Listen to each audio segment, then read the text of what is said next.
Bienvenidos, hoy vamos a hablar sobre Go, el lenguaje de programación, que no hay que confundirlo con el juego del Go.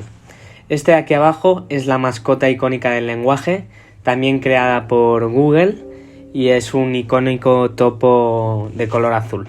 Go comienza en septiembre de 2007, cuando estas tres personas de aquí arriba, Robert Griesemer, Ken Thompson y Rob Pike, empiezan a hablar de un nuevo lenguaje para abordar los retos que se están encontrando como ingenieros de software en Google.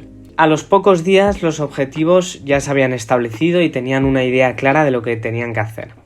En enero de 2008, Ken ya había empezado a trabajar en un compilador con el que explorar ideas. Este compilador generaba código C como salida. A mediados de año de 2008, el lenguaje ya se había convertido en un proyecto a tiempo completo. Cuando lanzaron Go al público por primera vez en noviembre de 2009, todavía no sabían si el lenguaje sería ampliamente adoptado o si podría influir en la comunidad. Y no fue hasta 2012 cuando se publica de manera open source la primera versión de Go. Ahora, desde 2022, mirando hacia atrás, podemos decir que efectivamente ha tenido mucho éxito y vamos a hablar sobre el lenguaje hoy. Ahora mismo ya van por la versión 1.19 y ya está planeada la 1.20. Ahora veamos cuál es el propósito de este lenguaje. Podemos decir que Go es un lenguaje de propósito general y fue diseñado pensando en la programación de sistemas. Es muy simple, es fácil de leer, es muy eficiente y una característica principal es que es de naturaleza concurrente. Lo veremos más adelante con mayor profundidad. Es muy popular porque es fácil de aprender y de entender, se explica muy bien y es excelente en cuanto a rendimiento. Para una empresa como Google esto era esencial. Ahora veamos los paradigmas de programación de Go. Hay quien confunde Go con un lenguaje de programación funcional o incluso orientado a objetos. Pero lo cierto es que Go no es ni un lenguaje funcional ni orientado a objetos. Más bien es un lenguaje procedural, similar a C, por ejemplo. Go es principalmente imperativo, y como la mayoría de los lenguajes orientados a objetos, los programas son, en el fondo, una secuencia de sentencias ejecutadas una tras otra que se comunican a través de variables que son mutables y también a través de estados. Pero Go no tiene ni clases ni objetos, es decir, no está orientado a objetos. En lugar de clases y objetos, la abstracción principal de Go se basa en structs, estructuras e interfaces. Las interfaces de Go comparten muchas propiedades con los lenguajes orientados a objetos estructuralmente tipados, pero no podemos decir que sea suficiente para que Go esté orientado a objetos. Aquí vemos un ejemplo de trozos de código de Go que os iremos enseñando a través de este vídeo. Y vemos cómo es imperativo, cómo es procedural. También podemos ver aquí cómo implementando las interfaces y las estructuras y también los procedimientos podemos obtener algo similar a un lenguaje programado orientado a objetos. Por otro lado, Go también tiene algunas características similares, incluso que provienen de la programación funcional, pero está muy lejos de ser un lenguaje funcional en sí mismo. Por ejemplo, tiene lambdas, tiene también las funciones de primera clase. Aquí vemos algunos ejemplos como el map y el filter, pero hay muchos más y en el fondo se pueden conseguir programación funcional con Go, aunque es un poco ir contracorriente. El sistema de ejecución de Go es el de un lenguaje compilado. Primero has de compilar el código y luego lo ejecutas, ¿vale? Aunque también podrías ejecutarlo directamente con Go Run. ¿Qué tiene de bueno Go? Que es cross-platform. El ejecutable de Go se puede ejecutar tanto en Windows como en Linux como en Mac. Aquí vemos un ejemplo de cómo se compilaría y cómo se ejecutaría. Hablemos ahora del sistema de tipos de Go. Go es un lenguaje fuertemente tipado estáticamente, ¿vale? Esto ayuda, por ejemplo, a que es más rápido que el tipado dinámico. Permite al desarrollador saber exactamente con qué tipo de valor está tratando y por otro lado también nos permite escoger tipos menos costosos en memoria consiguiendo un ahorro de memoria, ¿vale? Por ejemplo, usar float 32 en vez de float 64, que con muchísimos datos puede ser que nos ayuda a ahorrar mucha memoria.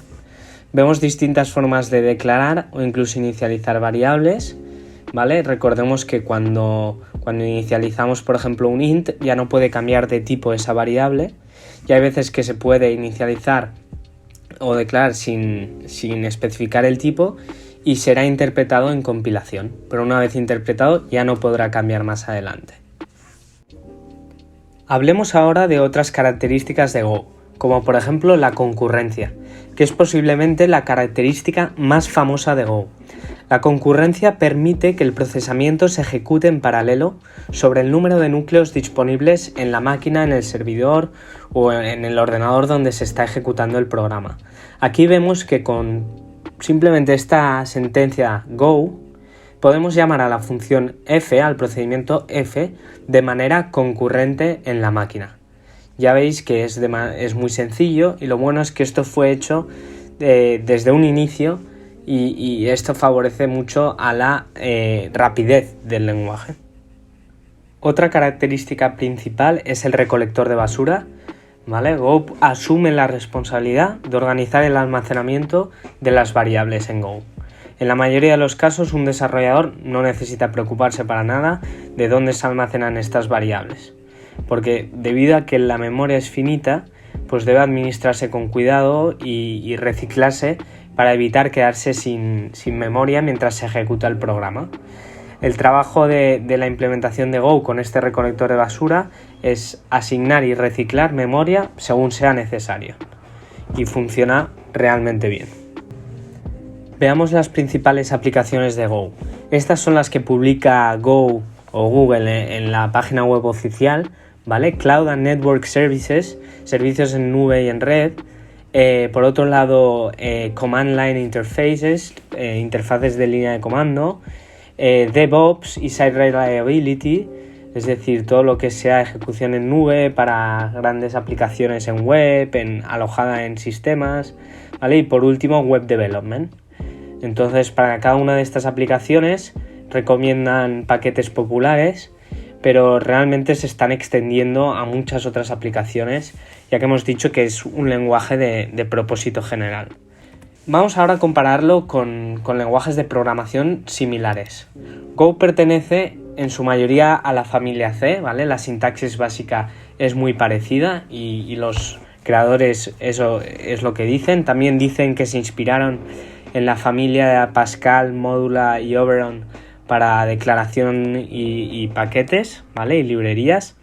También tiene ideas de lenguajes inspirados en el CSP de Tony Hoare, como Newsquik y Limbo, ¿vale? Que de ahí sacan la idea de la concurrencia, como ya hemos visto en diapositivas anteriores.